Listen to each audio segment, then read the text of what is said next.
My formal training was actually in computer science, and I was a software engineer for several years. But I knew nothing about business, and from there I took my first business class and saw the relationship between computer networks and supply chain networks.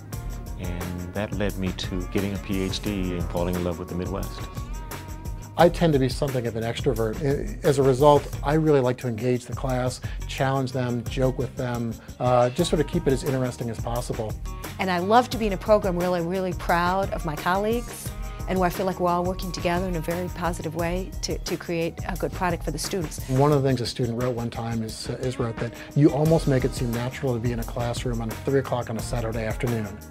I think personally that if you ever want to really be successful in business and know a business, you need to understand financial statements and the role that accounting has in that process. I consulted with 4 different faculty in my department about topics that they covered in their courses before I ever got the students, so I can relate material that I'm doing back to classes that they'd had before. And then I think that builds on the specific skills they learn in other classes to then give them this broad-based education. I had the opportunity to work with companies and colleagues in Asia and on the African continent to really broaden my horizons and be able to take that experience and bring it back into the classroom. And so what we hope is that when you come out, you've got a toolkit of skills to understand how to make sense of your competitive environment and the skills about how to actually make effective strategic decisions. The graduate of the program, you can just tell that he or she has just come a long way, and it gives me a really good feeling that I'm part of the program, and it fires me up for the next group to come on in.